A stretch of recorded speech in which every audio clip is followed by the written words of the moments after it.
Good evening, good morning, good afternoon, good whatever time of day it is. Thank you for watching Conversations with Dr. Don from the Tualatin Valley Community Television Studios in beautiful green Beaverton, Oregon.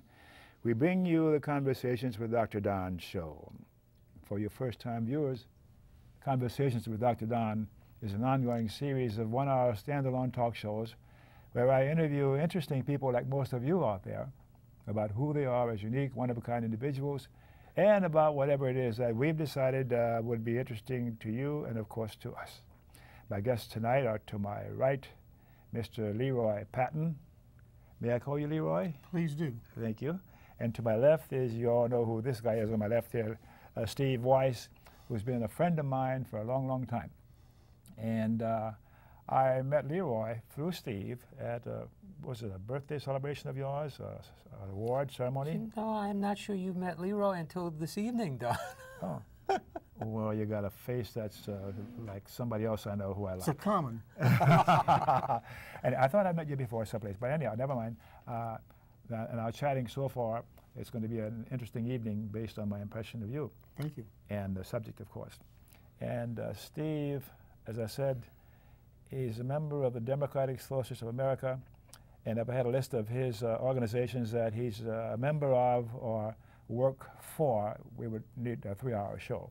And I want you to tick those off when it's appropriate, because there's so many things that you're involved in that demonstrates the fact that you are so concerned about human welfare and human beings and the social situation in our country and even the world, for that matter. Yes.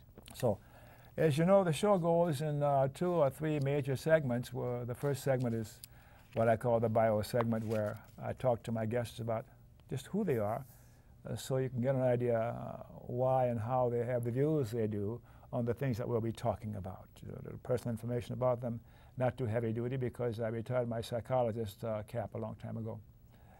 And then we'll go into the major part of the show, which will be talking about the economic meltdown and other things relative to it.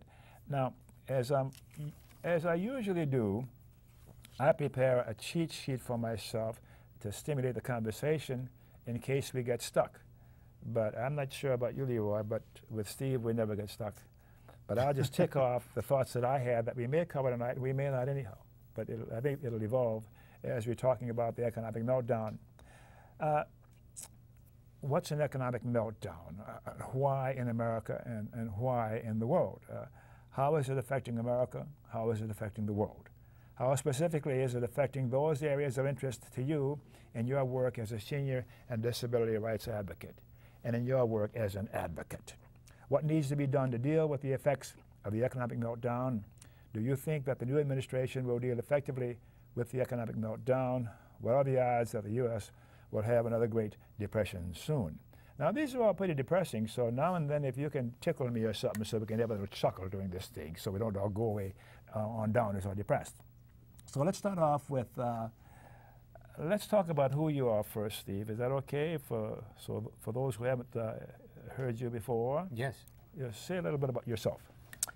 Well, I do a lot of volunteer work. I'm 66 years old now. Mm-hmm.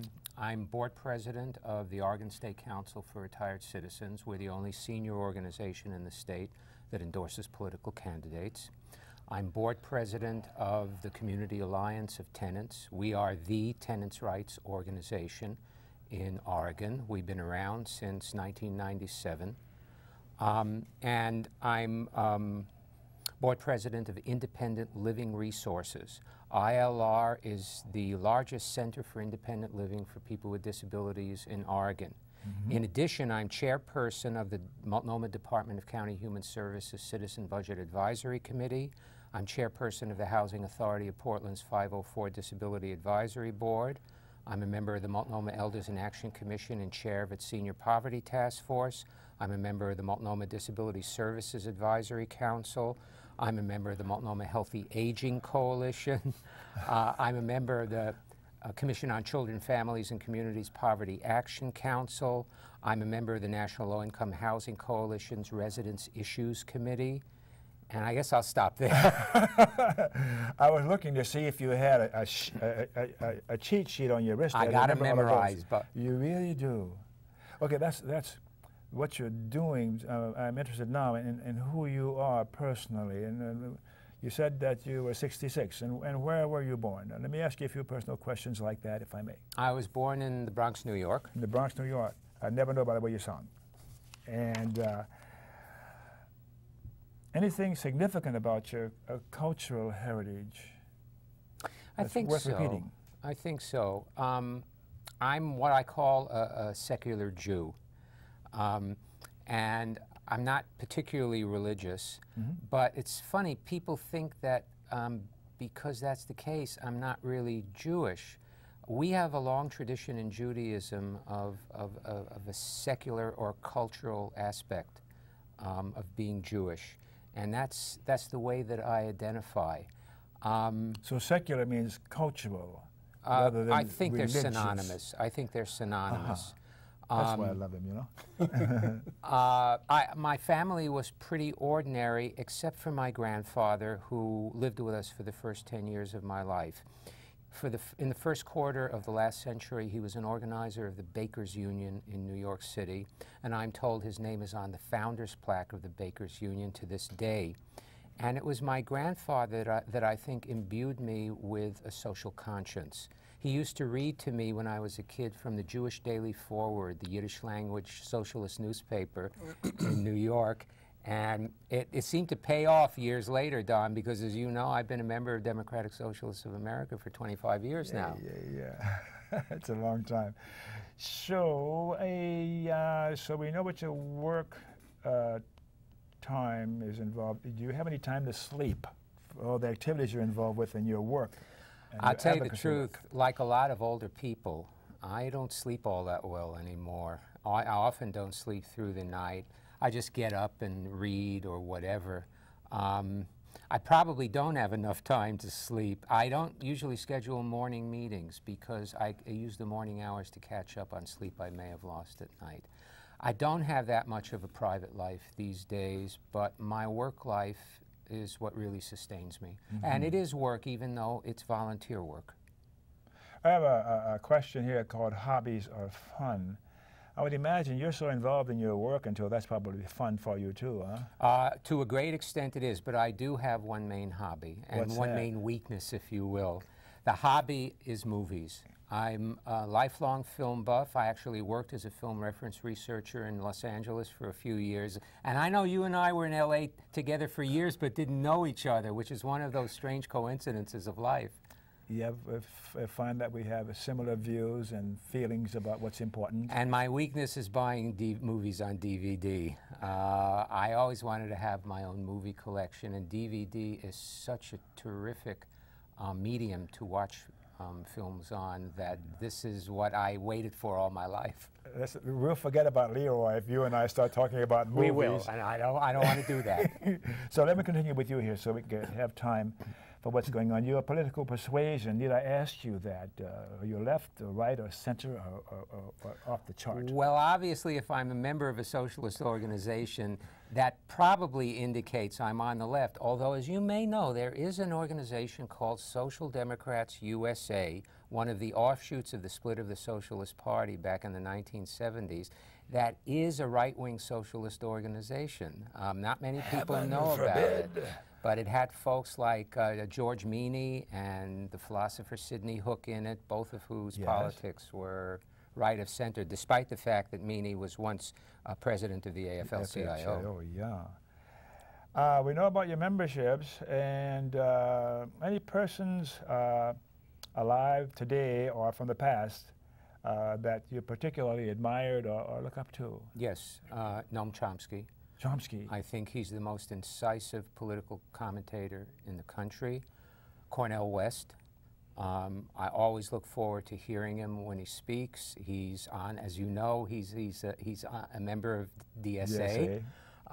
Frances Fox Piven, who with her late husband Richard Cloward wrote wonderful books on poverty and poor people's movements in this country. So I guess those three would be three good examples. You know, whenever we're in a kind of a discussion with friends and families, and someone mentions Cornel West, then I always answer this way, you know. It's my impression. Never mind, we won't go there. So, We know what's important to you. So what else can I ask you before we go over to Leroy here? What's going to be written on your tombstone when you disappear from this land? What would you have written there? Well, first of all, I've donated my body to science, so when I go, they get it first, Okay. and then I get cremated. But if I were to have an epitaph, Yes. I'm not sure. I think probably, although I'm not religious, there's a passage from Micah in the Old Testament about the duty of a righteous man is to do justice and to seek mercy. And that actually is something that I live by, even though I've been looking all my life for convincing evidence of divine intervention in human affairs, and I haven't been able to find any. Maybe we'll find it over here to my right. Maybe so. Anyway, can we talk about who you are personally for a bit? I'm not sure who I am. That's a great. Let's go back to Steve. So, if I were to ask your best friend, who is Leroy Patton? What would this best friend say? He's a person that's busy all the time trying to be advocate for all of the ills that he sees in the community and in the world. Uh-huh. And as an advocate, I have spent a lot of time just looking at how you can correct things. That's always been my view. More than an advocacy for a cause, an issue, it's always seemed to me, even when I was a teenager, that without advocacy and leadership, nothing changes. So I've always been looking for the change. With a thrust on how you can correct things Yes. rather than just finding things that need correcting. Right. Interesting. I'll be curious to hear about what that means as we go on. Okay. When and where were you born? Chicago, Illinois. Uh-huh. Grew up in Kansas City, Missouri. Came to Oregon as a teenager. And what year were you born? Is that the fair question? No. I don't talk about my age anymore. After I got past 60, I stopped. Anything significant about your racial or cultural heritage worth repeating? Sometimes it isn't. Sometimes people Well, don't I'm show not it. sure it's worth repeating, but Mhm. I grew up as a Negro. I know that one. In Chicago and Kansas City. And as I've gotten older, I'm not sure as change came about with language that I ever looked at redefining myself. So what I really have looked at is my own heritage. My mother's mother was a Blackfoot Indian. My dad's mother was a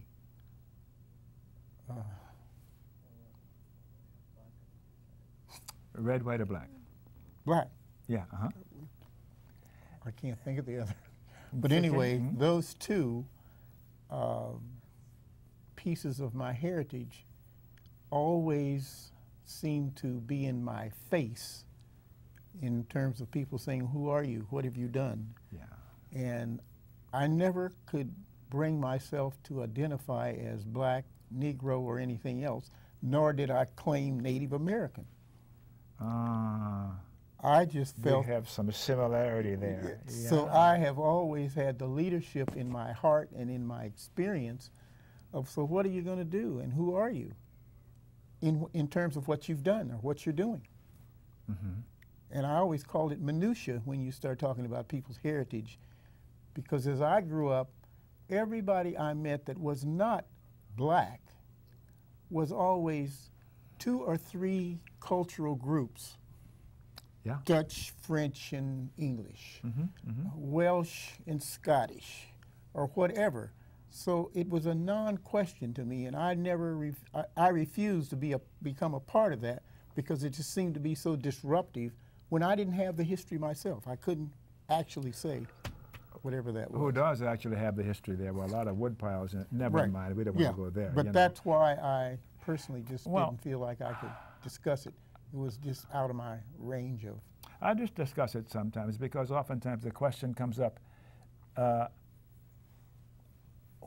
who are you? Where you come from? Particularly Right. for me, because my red Right. and white European shows more than for you. Right. But black people, or African American, if you will, in this country, are all racially mixed to some degree. You know? Right. There's nationality on the one hand, and then there's The culture on the race other. and culture and all those things intermixed. So I Right. hear where you're coming from. There's some gut stuff going on as Right. I hear you talk about it, Right. because I'm reliving some of my feelings associated with it in my growing up too. But we can go there and leave Steve for 4 hours if we choose to go in that direction. That'll be okay.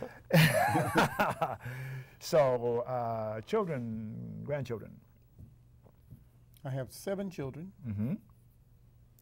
9 grandchildren, 7, 9. and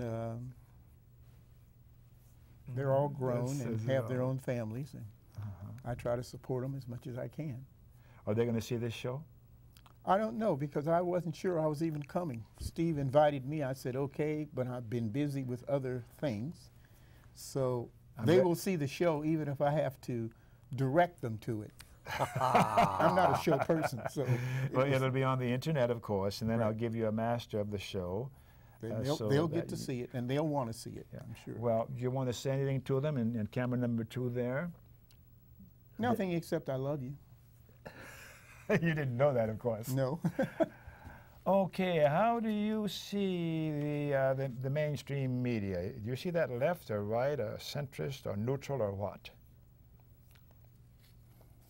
I've never been able to identify with left, right, neutral, and so forth. Mm-hmm. I've always identified with, is it helping the community? Is it helping what's really going on? And with the spin that I have found through the media, I've just turned to be my own reporter. And as such, I've looked at things that don't make sense to me and listened to the congressmen, the local legislators, and so forth, spin things out of the realm of reality that supports whatever area they're in, but is not the reality that I know for people's needs. Interesting. Either is the media helpful or neutral or hurtful, rather than left or right or liberal or conservative. It's helpful in giving the information they give, but it's not helpful in I've always been a solutions person. So what do you do about the spin you got here and the fact that you've got here? And to ask people to put that together is asking them to be frustrated or upset with whatever's in front of them. Or just stick to Noam Chomsky and Cornel West and a few other DSAers who will help you to sort out the differences, I think. Even when, for DSA. even when you talk about Cornel West and any of those that try to put things in perspective, many of the people who read them, read about them, or read their focus are not convinced that's the way either. Of course. And that bothers me, because you can't have an intelligent conversation with someone if they think they're either getting a spin or a push for one side or the other. It still doesn't solve the problem, and they may take a negative view of something that really is positive, but their view of it, because of their experience, is not positive.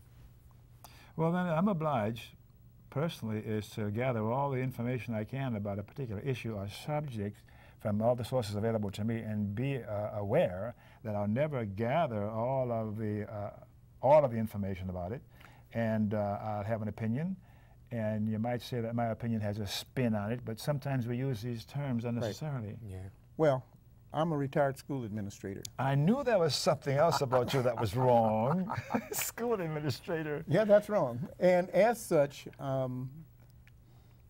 I had to talk to administrators, teachers, students, parents, and community people.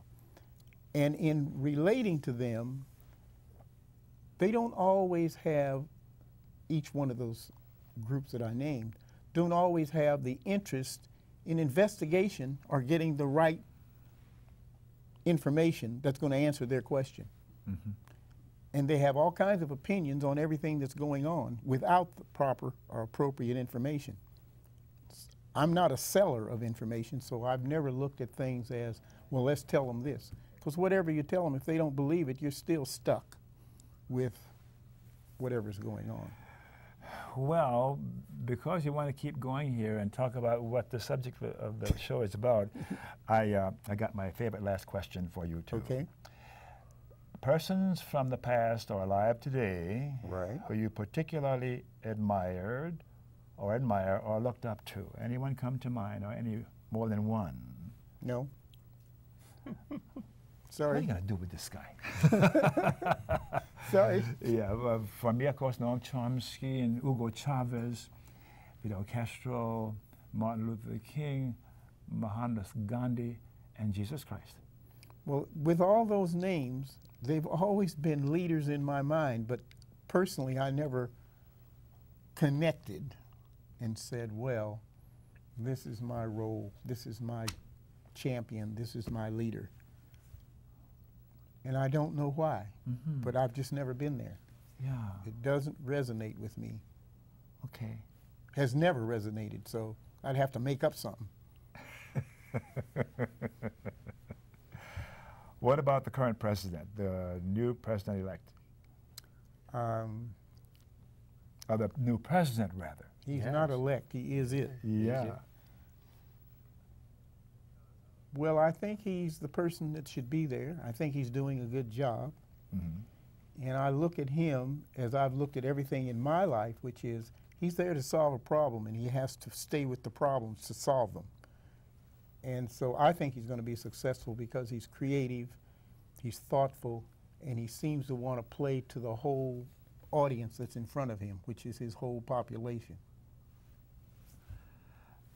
Before we take a break, I've been notified by an esteemed director in there that we take a break. I want to pose the same question to you briefly. What do you think of President Obama, in a few words for now? Well, he's extremely intelligent. Mm-hmm. He's savvy, and there's a difference between intelligence and savviness. He may be a little too eager to please some folks that he should not be so eager to please, namely the Republicans in Congress, and that does have me worried. Right. So let me go to my cheat sheet for... It's time for a break now for about 3 minutes. In a moment, we're going to put up on the screen a few panels that show information that you may want to make note of during the break. You may want to get pencil and paper right now. Let me tell you about the Dr. Don Show broadcast schedule for you viewers who live in the Washington County part of the Portland, Oregon metro area. Conversations with Dr. Don shows are broadcast 5 times each week. Typically, a new show is first aired on a Tuesday and is rebroadcast on the following Friday through Monday. You can get Conversations with Dr. Don on the internet. You can tell your friends to watch Dr. Don shows on the internet anytime by going to video.google.com. video.google.com and entering Conversations with Dr. Don. So, we want to give you a few key Washington, D.C. phone numbers. If at any time during the rest of the show the thought crosses your mind that you'd like to contact the people in Washington, D.C. who supposedly work for us, the citizens, you can take down the phone numbers that'll also be up on the screen during the break. Call Washington and tell them what you want and don't want them to do. Most of them really do want to hear from you. We're now going to put up on the screen the appropriate panels, and we'll take a break and be back after you get your glass of water or whatever. Can we do that, please?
so far.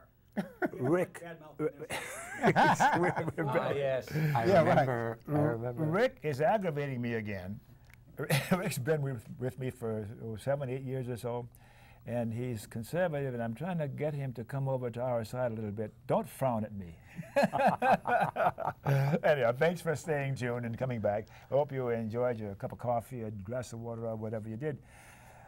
Thanks for staying tuned again. For you viewers who missed the opening of the show, Conversations with Dr. Don is an ongoing series of 1-hour standalone talk shows where I interview interesting people like my two guests here tonight about who they are as unique, one-of-a-kind individuals, and indeed they are interesting, and I'm going to get more of that, and about whatever it is we've decided to talk about. We've decided to talk about the economic meltdown and things related to that. So now let's go on and start talking about the subject. Now, I'm not going to read these questions that I had. I'm going to let either one of you decide to start the ball rolling, or shall I go with the questions? Well, I can start the ball rolling. I'm good at that. What's an economic meltdown? Well, the way that I'll answer that initially is to give some examples of what an economic meltdown is. Certainly the preeminent example of the 20th century was the Great Depression of the 1930s. Unemployment, for instance, at the height of the Depression was 25%. 25%. Indeed. And so the real question, given that that's a pretty good example of what it is are we in fact headed for something like that? And I fear that we may be. So the unemployment rate is a significant indicator of an economic meltdown. I think it is, yes. And if our unemployment rate gets to 12 or 15%, given that our population is much higher now than it was in the early 1930s, I would say we were in definite meltdown territory. Now, the numbers they give us now as the unemployment rate, is that accurate really, or is it bigger than the numbers they give us? There's a group of people who've stopped looking for work because they're so disenchanted that, you know, they've been looking for months or years and they haven't found anything. And then there's the underemployment rate. There are folks that are working part-time jobs, and that's a huge number of people. All of those should probably be counted in the unemployment rate or partial unemployment rate. I would group them together because they affect the economy significantly. I've been worried in regard to the meltdown that President Obama was not asking for enough. One of my current heroes, who I didn't mention, was Paul Krugman, the economics columnist of the New York Times and the Nobel Prize winner for last year. He has been saying to anyone who would listen or read his columns that we needed at least double what the final amount is of the stimulus, which is approximately $789 billion. Krugman was calling for at least $1.5 trillion. And even that, he thought, wasn't enough. He's now calling this stimulus program a down payment. What I'm scared about, Don, is that when Obama has to go back and ask for more money, and I believe that he will probably by June or by July or August of this year, whether he's still going to have the political capital and popularity that he has at the moment. I believe the Republicans have a strategy. It's not original with me. Robert Reich, the former Secretary of Labor under Clinton, wrote a column last week called why the Republicans won't support the stimulus. He thinks they're playing by the playbook that they used for 1994, and that they want to make Obama look as bad as possible between now and the November 2010 elections, and then regain control of Congress. That is my nightmare scenario. Let's go over here to Leroy for a minute. An economic meltdown. Do you subscribe to Steve's definition of an economic meltdown, or do you have some addition, or what? What he's suggesting is an economic meltdown. I don't think I have an addition. I agree with what Steve said. Mm-hmm. I think the unemployment part of the meltdown is the biggest part of the meltdown that's significant to the average citizen. And I'm concerned personally that the privilege that the Congress and others have that can determine what the outcome's going to be, they're not connected to the average citizen and their problem. So the meltdown gets to be almost liquid in the face of them playing their games or treating the economic turn down because it seems to be in their house and that all they have to do is continue to do what they're doing. They don't associate necessarily with the people who elected them, the people who are in the cities and towns who are without jobs and without a place to turn for survival. And I don't think we insist that the media address that enough for people to recognize that Congress has one set of rules and games and the community and citizens have another, and that though they put spin on what's going on, they never come together for the solution. Is what we're talking about now a difference in classes, or there's class competition, or even class warfare that's been going on forever and ever? Is that going on more now in American society and culture than before? I think it's always gone on, and I think what's happening is the clash is nobody's recognizing the class system enough to speak to it. There's a few of us, and they don't listen to us too pretty good. I'm not too sure about you. I know he's falling off the left end of the continuum over here. Now, back to this unemployment figure again. You were talking about in the Great Depression how high it was then, and we talked about how the numbers they're giving us now for nowadays are not accurate. There's been a few people who I respect who suggested that you would double the numbers they're giving us nowadays, which would mean that we're getting closer to what it was in the Great Depression. How much higher are the figures they're giving us? Do they have to go before we're approximating what occurred in the Great Depression, when we can say for sure we're in an economic meltdown to the extent that we have Great Depression #2? How long is it going to be before things get bad enough where we can say, hey, okay, we can't hide from it now. It's indeed another Great Depression.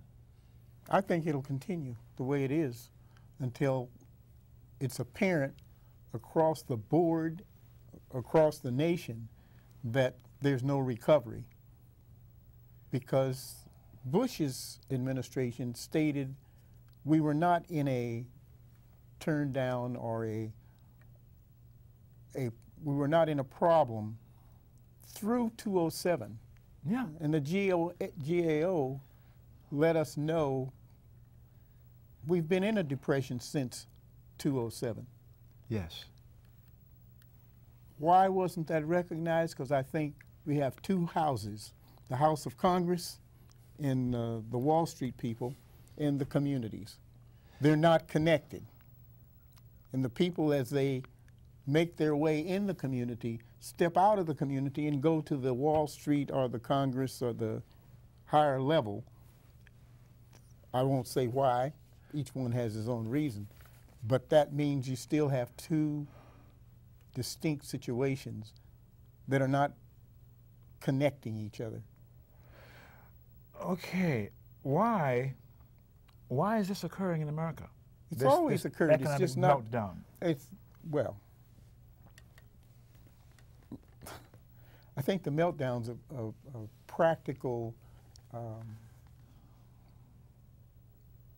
I don't know what words to use. I've never had to talk about this. I think the meltdown is a product of what Wall Street and the Congress have done for years. Mm-hmm. It's just worse now than it has been. And what have they been doing for years? Putting a spin on everything to the extent that the people that are working with the system are the beneficiaries, with very little going to the community and the citizens and the others.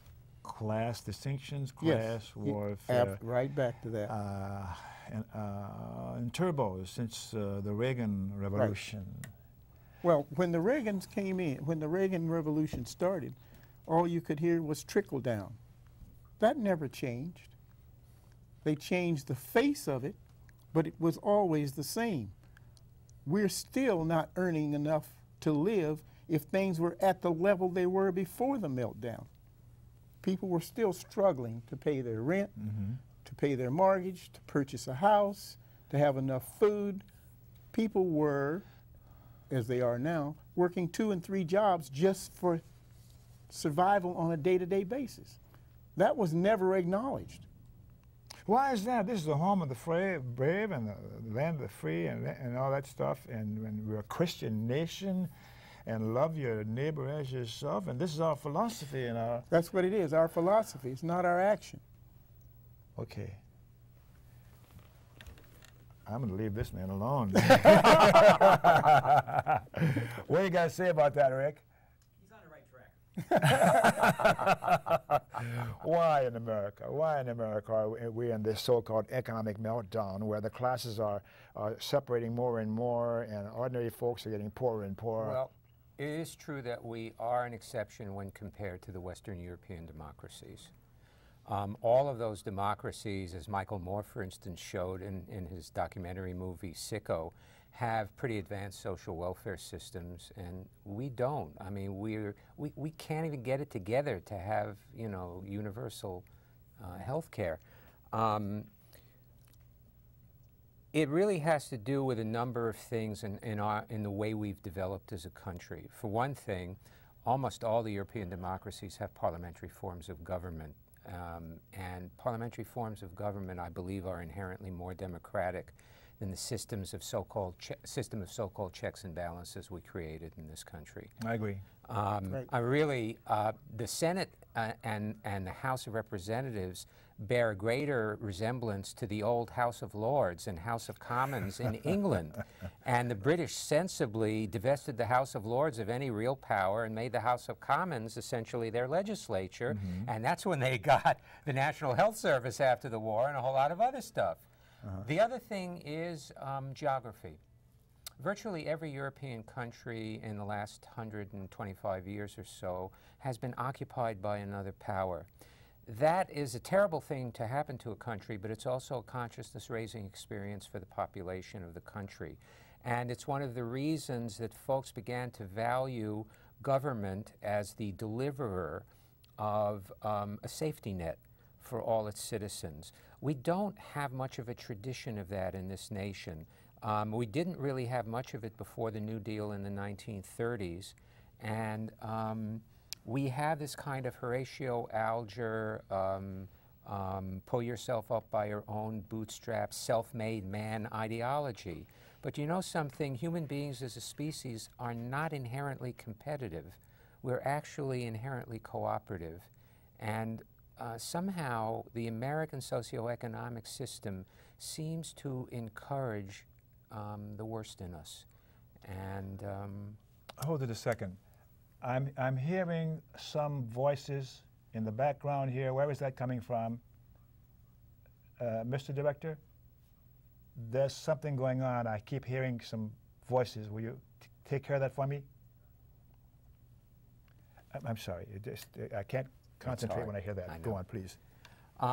So we're an exception mostly in the wrong ways. The only revolution we actually support is the one that we engaged in to create this country. We don't seem to like anybody else's revolution, whether it's the French Revolution that occurred around the same time as ours, or any successive revolution. But most revolutions at least had as their goal the betterment of their people and the increase in democracy. Some revolutions were perverted, like the Bolshevik Revolution. Sometimes socialism is perverted, as the Nazis did. I mean, the word Nazi is a short term for National Socialism. But we're going to have to learn the hard way. Revolution.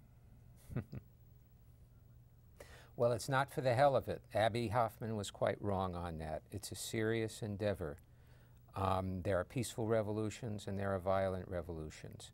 In a society that has democratic structures, you want a peaceful democratic revolution. That's why I'm a member of Democratic Socialists of America.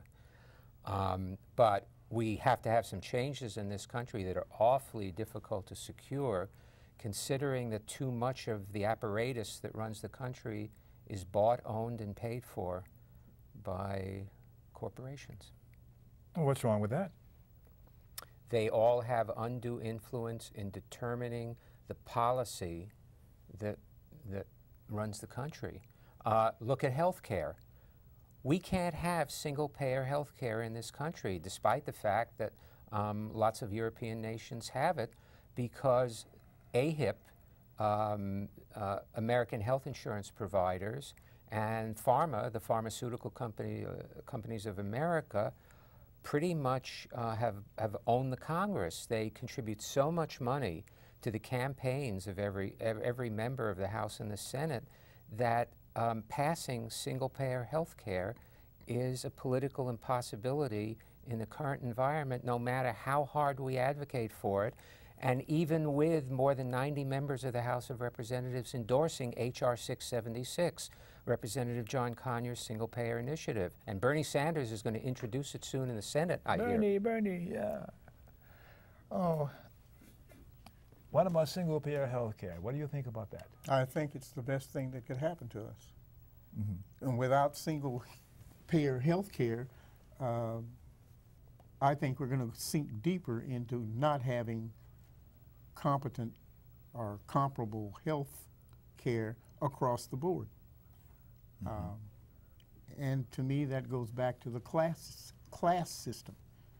As long as you don't have it, the class system will decide who has how much and how they can access it, when they can access it, and what other people will have. We have over, I won't go into the Medicare numbers, but we have a disproportionate number of homeless people who have zero, and nobody seems to be able to speak to how do you take care of those people. They're dying all around us. Simply because they're not in our face does not make it not so. But we're not taking care of them locally or nationally. I think Obama has been talking about health care, single-payer health care, and however he's couching it, he's going to include the insurance business, the health care business in his plan. And I've heard it said, and I agree, that as long as you have the insurance industry involved a tiny bit, then we're not going to have objective single-payer health care. Right, right. So what are we going to do about that? Well, the only thing we can do is to actually keep advocating for single-payer health care, which is what I do every week via email and lots of other ways. Do you know, I don't know if you know this, Don, but in 2005, Senator Obama said that if we were starting from scratch all over again, single-payer would be the best form of health care. But he's now supporting a combined private and public health plan. And if you look at the extras in Michael Moore's DVD of Sicko, you'll find a wonderful interview with Dr. Marcia Angell, the former editor of the New England Journal of Medicine. She was around and an insider when Hillary Rodham Clinton was trying to do health care at the beginning of Bill Clinton's presidency. That was a zoo. She gave a seat at the table to the for-profit health insurance companies, and when they found out that she wanted a nonprofit system, they did everything they could to frustrate her attempts and to really set up, make it impossible for President Clinton to do anything about this. And Dr. Angell told Michael Moore, you can't give those folks a seat at the table. They're too powerful and they're too ruthless. And they'll do something to sabotage a public health plan in a dual plan kind of thing that like Obama is proposing. And I firmly believe she's right, and she has much more knowledge about that than I do, and she's a good person, and I don't know. Well, we'd better know. Okay, talking about the economic meltdown generally, we're talking about the universal single-payer health care, sort of like Medicare for all Americans, and cradle to grave. And the economic situation, economic meltdown, and it seems American society is focused on the economy as a primary consideration in the survival and well-being of our people. Right. But it seems to me the priorities are out of order. Right. The social welfare should be the driving engine for how we should be running our system and our way of dealing with our society and our culture, and having economic matters follow. So things are completely out of order, and the start needs to be taking away some of the power, or most of the power, of the corporations, Yes. ending corporate personhood. Yes. So that's my concern that we should focus on to avert the demise of the American empire the way the other empires have perished in previous centuries. But when you talk about privilege and class, I think you're also talking about how much control and what ruthless acts would people have exhibit to stay in control. Yes. And I think that's what we're fighting. But I don't think the average citizen sees that as a fight.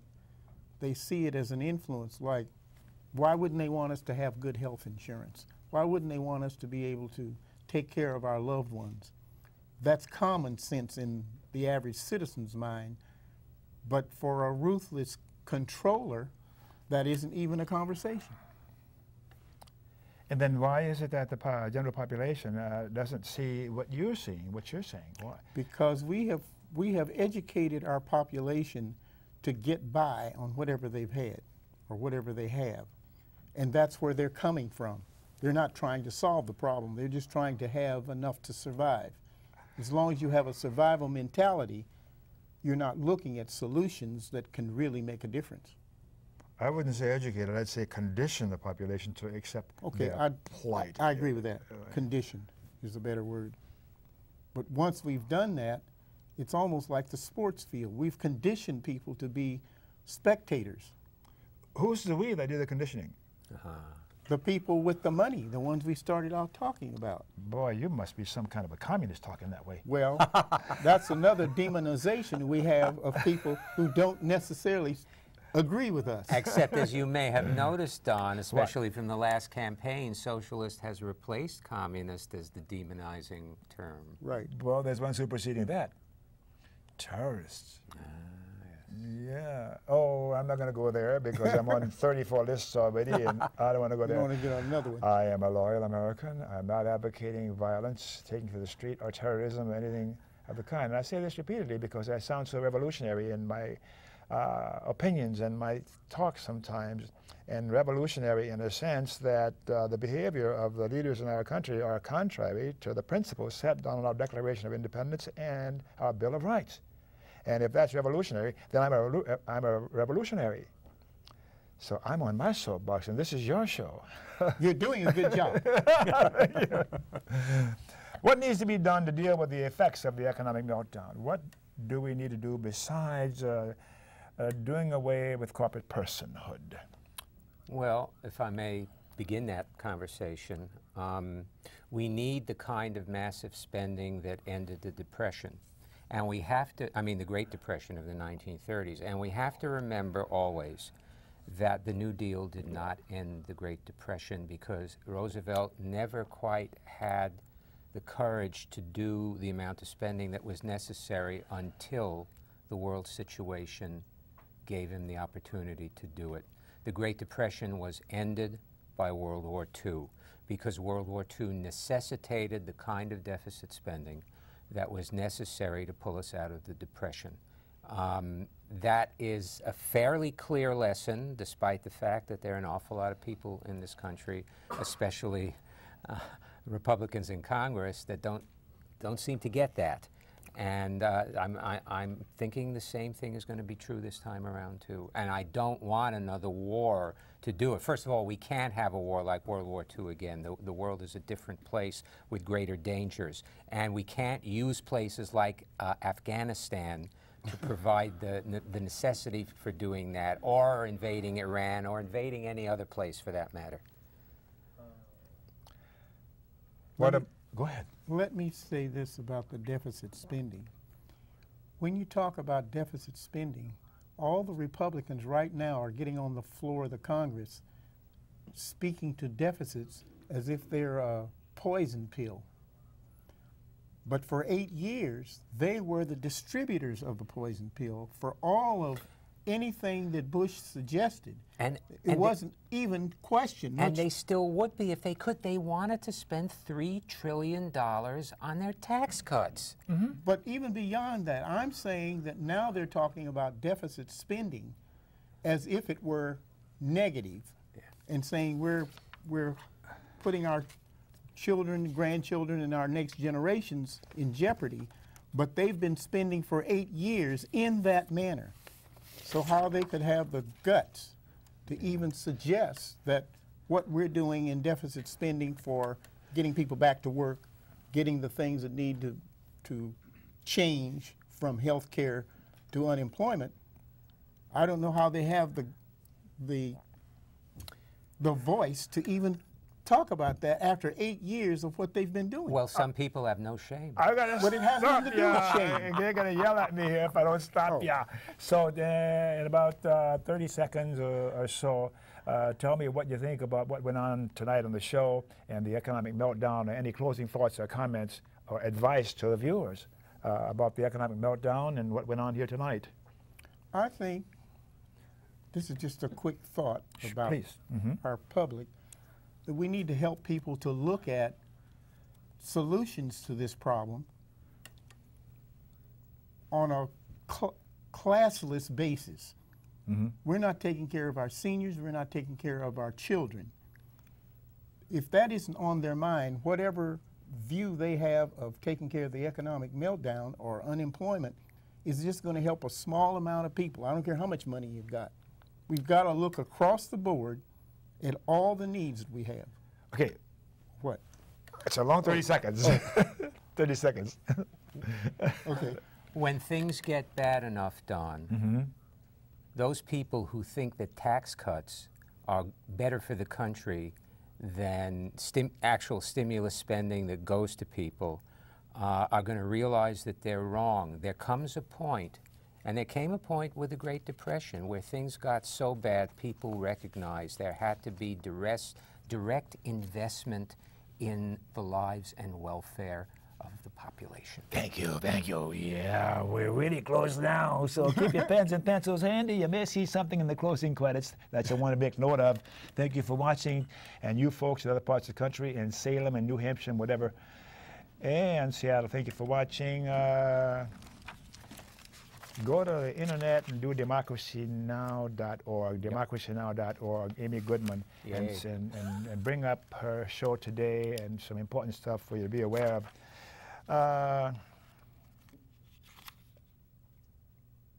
I've asked you about closing thoughts or comments. Yeah, I've already asked you about that. And are you glad you came on the show? Yes. What else are you going to say? You going to come back? I'll have to come back. I'm not a speaker. Yes, you are a speaker. Are you coming back? Of course. Again. And I think we rocked. Yeah, we did. Okay. What else do I have to say? I want to tell you about the Alliance for Democracy. I can get in one or two public service announcements. That's my favorite organization. Okay. That's a pretty activist organization. It's a national and there's a local chapter. We work on topical and political issues of tremendous importance. Let's go to the ACLU. We can't leave them out, the American Civil Liberties Union. Without the ACLU, we'd be done. 30 seconds left. All right, I got to tell you about KFC. No, I'm not talking about Kentucky Fried Chicken. I'm talking about Dr. Don's KFC. Right, are you hungry? What is that? KFC, kind, friendly, and charitable. Be kind and be friendly and be charitable. To you too. And you. And Rick, where'd you go? You. And you, and you, and you. Thanks again for watching. Good night.